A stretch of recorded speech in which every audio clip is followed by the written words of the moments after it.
Serilingampally division గోపీనగర్లోని ఈద్గాలో ఘనంగా నిర్వహించిన బక్రీద్ పండుగ వేడుకలకు కార్పొరేటర్ రాగం నాగేందర్ యాదవ్ ముఖ్య అతిథిగా హాజరయ్యారు. ఈ సందర్భంగా కార్పొరేటర్ మాట్లాడుతూ ముస్లిం సోదరులకు బక్రీద్ పర్వదిన శుభాకాంక్షలు తెలిపారు. అలనాడు ఇబ్రహీం అలైహిస్సలాం తన కుమారుని దైవ మార్గంలో బలి ఇచ్చేందుకు ఉపక్రమించడం ఆయన త్యాగానికి పరాకాష్ఠని వివరించారు. ఆ త్యాగాన్ని మననం చేసుకోవడమే బక్రీద్ పండుగ ముఖ్య ఉద్దేశమని అన్నారు.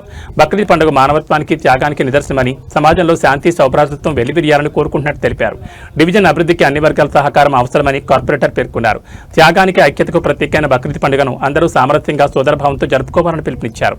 ఈ కార్యక్రమంలో షైక్ గఫర్, జాకేర్, ప్రధాన కార్యదర్శి Ravindra Goud, Koyyad Lakshman Yadav, Gafoor, Iqbal, Shakeel, Azam, Serilingampally youth Congress vice president Mukram, Bapunagar Hanuman youth president Raj Kumar, Gopinagar Ambedkar Bhavan president Ramesh, Srikanth, Devulapalli, Ijaz, Mukram, Ashu, Salman, Taher, Azhar, Shahbaz, Javeed, Dawood, Sudhakar Reddy, Mahendra Singh, Narasimha, Mahesh, Sandeep, Krishnachari, Ghouse, స్థానిక ప్రజలు పెద్ద సంఖ్యలో పాల్గొన్నారు.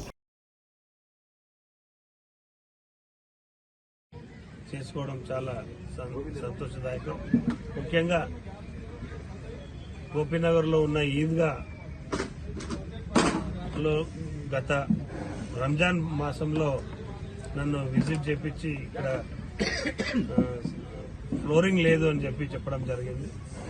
దానికి అనుగుణంగా నేను స్పందించి ఇమీడియట్గా 49 లక్షల రూపాయలు వెచ్చించి ఈ ఈద్గాలో సిమెంట్ ఫ్లోరింగ్ వేయించడం జరిగింది. అదే అనుగుణంగా ఇంకా వేరే ఇతర చిన్న పనులు చెప్పడం జరిగింది. వాటన్నిటిని కూడా నేను చేయిస్తానని చెప్పి, మరి ముఖ్యంగా ఎప్పుడు ప్రతి సంవత్సరం కూడా ఈ టెంట్ ఇవన్నీ, షామియాను ఇవన్నీ కూడా వీళ్ళ సొంత ఖర్చులతో పెట్టుకున్నటువంటి తరుణంలో రంజాన్ మాసం కానీ, మరి ఇప్పుడు బక్రీద్ పండుగ సందర్భంగా మున్సిపల్ గవర్నమెంట్ నుంచి మరి వేయించడం జరిగింది. రాబోయే రోజుల్లో కూడా ఇట్లనే చేసుకుందాం. అందరం కూడా మత సమరస్యానికి అనుగుణంగా అందరం కూడా కలిసిమెలిసి ఉండాలని కాంక్షిస్తూ మరొక్కమారు ముస్లిం సోదరులందరికీ కూడా బక్రీద్ శుభాకాంక్షలు తెలియజేస్తున్నాం. ఈద్ ముబారక్.